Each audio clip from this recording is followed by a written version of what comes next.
tokoh yang sudah bersuara tentang masalah kajian ilmiah ini. Kalau misalkan saudara-saudara sekalian juga menyaksikan di YouTube, terutama ada Kiai Madin Usman, ada saya Bagus Mugini Fadil, bahkan beberapa tokoh juga sudah berbicara, Kiai Syarif ada suka, Kiai Said Akil Siroj, kemudian bahkan Profesor Kiai Yusuf, Profesor Mahfud MD juga sudah bersuara, Romani Ramamud juga sudah bersuara, anggota RI dari DPR RI dari Nasdem, Bu Irma juga sudah bersuara, Kiai Munawir dari MUI juga sudah bersuara. Jadi ini sebenarnya sudah mulai viral dari tahun lalu. Nah, cuman ini saya jelaskan sedikit bagi yang mungkin masih awam.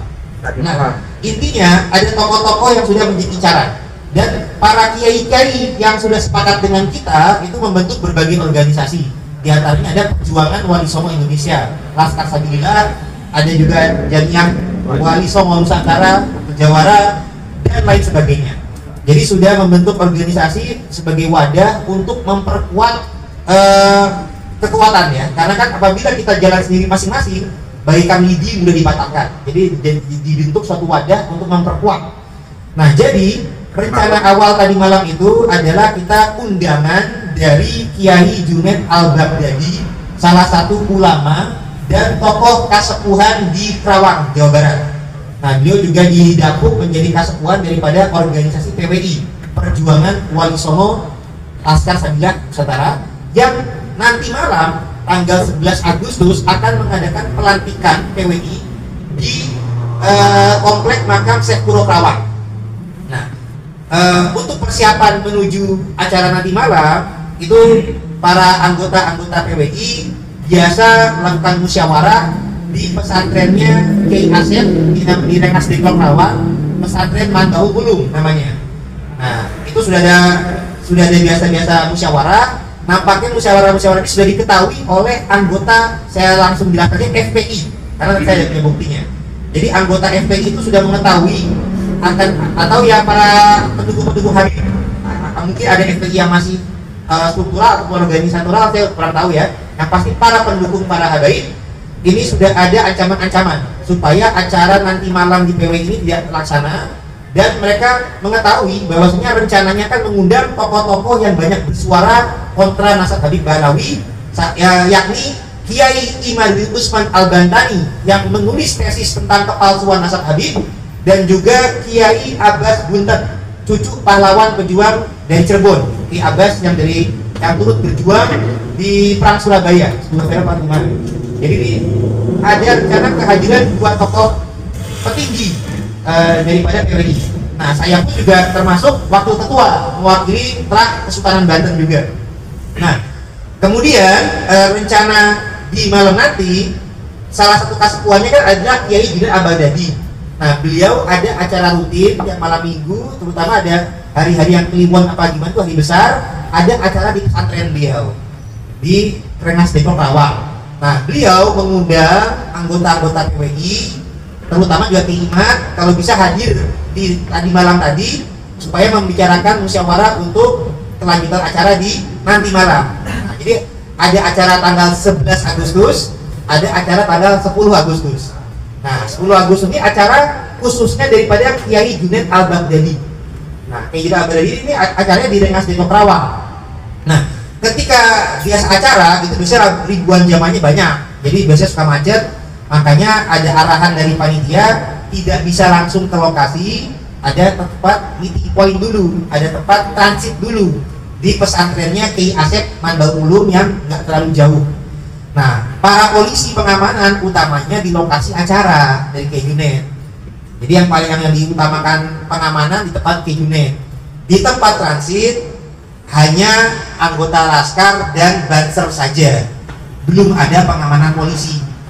Nah, maka ketika yang dicari-cari oleh kelompok mukibin atau pendukung para habaib itu, mereka ternyata di panitia sudah memberikan ancaman, bahkan dalam WA sudah memberikan ancaman bahwasanya ada upaya pembunuhan kepada Kiai Imadil Usman Al-Bantani, hendak memenggal kepalanya daripada Kiai Iman.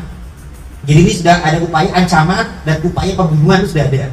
Nah, di tempat pesantren karena Kiai Imat sudah menyatakan tidak akan hadir, mungkin menjadi lengah, seakan-akan oh kalau Kiai Imat sudah tidak menyatakan tidak hadir, insya Allah relax aman.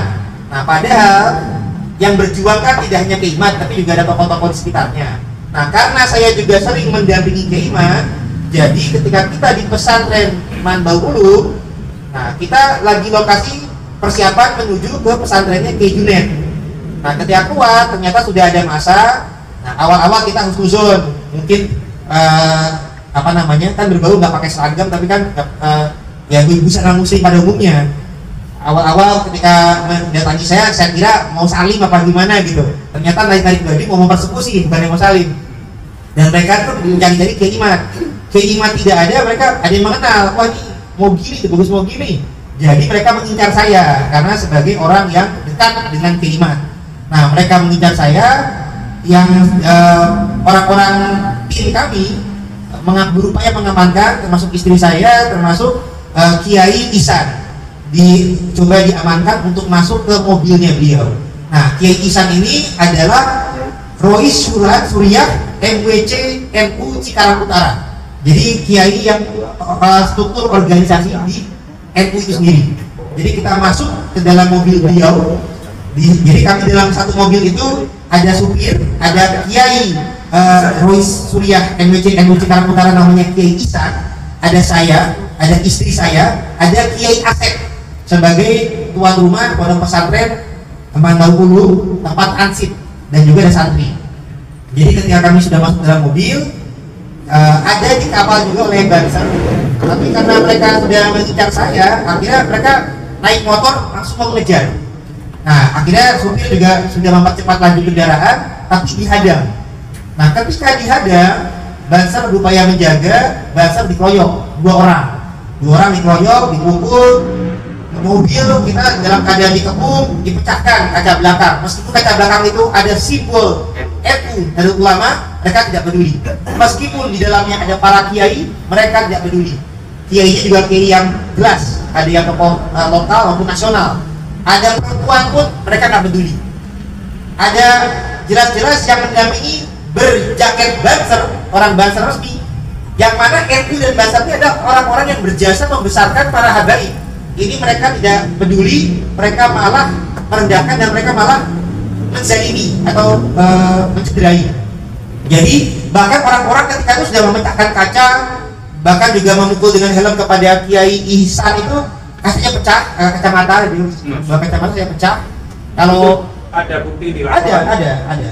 Terutama juga yang Banser juga rumah lebang. Kalau saya alhamdulillah selamat, nggak ada masalah. Dan orang-orang itu juga sudah terlihat bakar mobilnya, hancurkan. Jadi ada betul-betul upaya pembunuhan. Nah, akhirnya kita putar balik kita kembali ke arah pesantren, langsung tutup pintu, para santri dijaga-jaga dan panggil polisi. Jadi intinya kepolisian alhamdulillah sudah segera datang mengamankan. Memang ini menjadi pelajaran juga bagi tokoh-tokoh yang mengundang para penceramah yang terkait dengan perjuangan asap. Keamanan ini ditingkatkan tidak hanya di lokasi acara tapi di tempat transit ini juga harus diamankan juga steril. Nah jadi utamanya kronologis seperti itu. Ini tindakan yang sungguh kami rasa biadab, karena ini Indonesia adalah negara yang mengedepankan toleransi. Semua punya kebebasan berpendapat, punya kebebasan masa keyakinan, dan kita tidak memaksakan. Ada yang mau percaya Habib silakan, tapi ya jangan memaksakan. Sampai-sampai kalau nggak percaya, jangan sampai menganggap halal darahnya. Ini sama saja dengan takfiri, mengkafirkan orang yang tidak sesuai dengan kepercayaan orang lain dalam satu agama Islam. Dan itu sudah masuk kriteria, salah satu kriteria SAT MUI. Dan kalau kami lihat sebenarnya mereka sudah ada 5 sampai dengan 5, tapi yang tadi malam itu adalah salah satunya. Karena mereka sudah menghalalkan darah sesama umat Islam, bahkan kiai dan Banser pun mereka tidak pandang bulu. Mereka anarkis, hanya berbeda pandangan saja yang tidak substansial, tidak masuk rukun iman, tidak masuk rukun Islam. Karena percaya kepada Habib bukan rukun iman tetap benar. Jadi kalau mereka menganggap percaya kepada Habib juga bagian dari rukun iman, artinya mereka menambah-nambahkan rukun iman. Nah itu juga sah juga kalau seperti itu.